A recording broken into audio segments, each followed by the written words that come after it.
is absolutely one of the tightest Typhoon displays that I have ever seen. This aircraft is really out of burner and really outside the boundaries of RAF Fairford.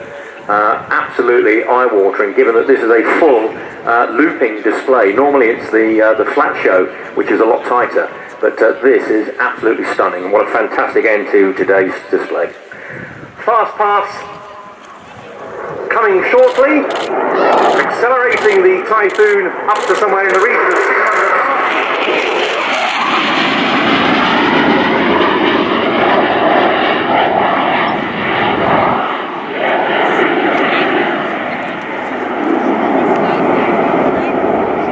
Typhoon has always, by the RAF, been employed as a multi-role platform. That much became clear when it was the first to declare a capability in the air-to-ground as well as the air-to-air role.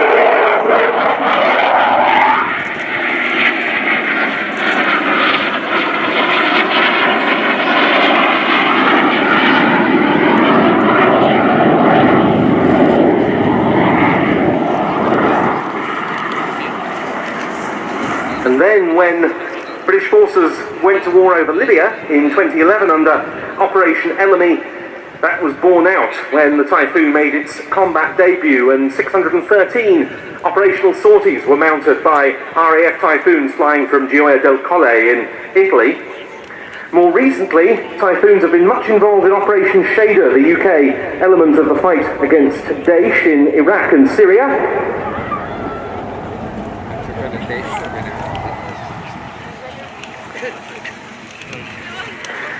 And they're deployed there at the very moment, and Shader has seen the operational debut of the so-called Tranche 2 Typhoons with Paveway 4 precision laser-guided bombs.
The success this aircraft has had on Shader goes a long way to prove the old adage that you can make a bomber out of a fighter, but not a fighter out of a bomber.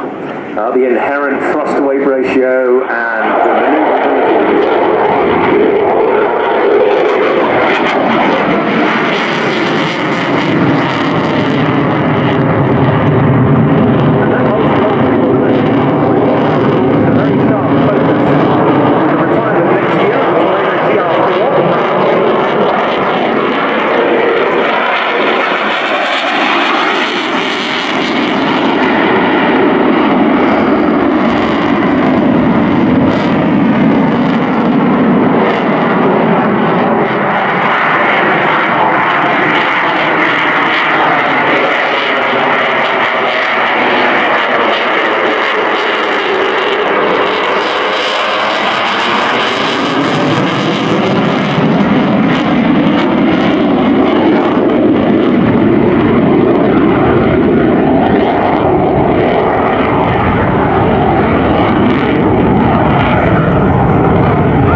that the Typhoon is a worthy successor for the Tornado GL4 in the air-to-surface role.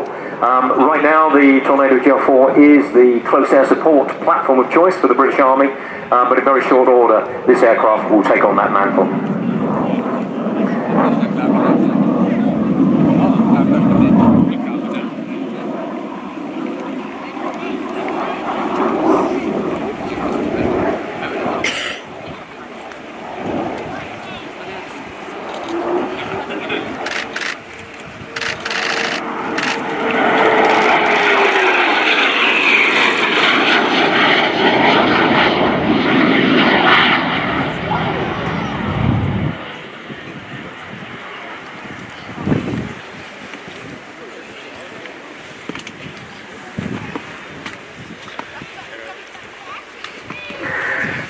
The eventual composition of the RAF Typhoon force will see the original Tranche 1 production Typhoons concentrating on the air-to-air role, air policing and the training mission, and the Tranche 2 and 3 jets, the later ones, on multi-role, and there are still 2 more squadrons to be formed on type. There are the 2 operational squadrons 3 and 11 at Coningsby alongside 29, which is providing the display aircraft here, which is the operational conversion unit, and 41, which operated as the test and evaluation squadron, and then numbers 1, 2 and 6 squadrons at Lossiemouth, plus of course 1435 flies at Mount Pleasant in the Falkland Islands.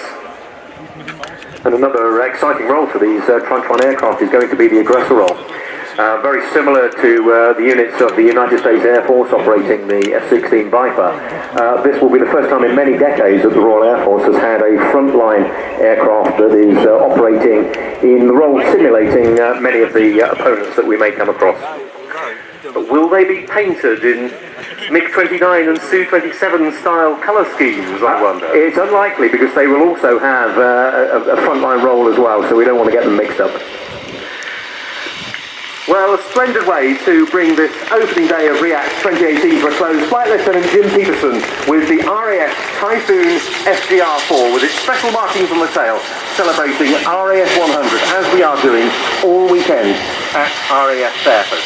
Well, it's been, at times, a slightly fraught day, thanks to the British summer weather, and of course it goes without saying, we're very sorry that we couldn't bring you all of the items that we'd intended, but of course if the weather isn't appropriate, it's simply not safe to go, and that call has to be made.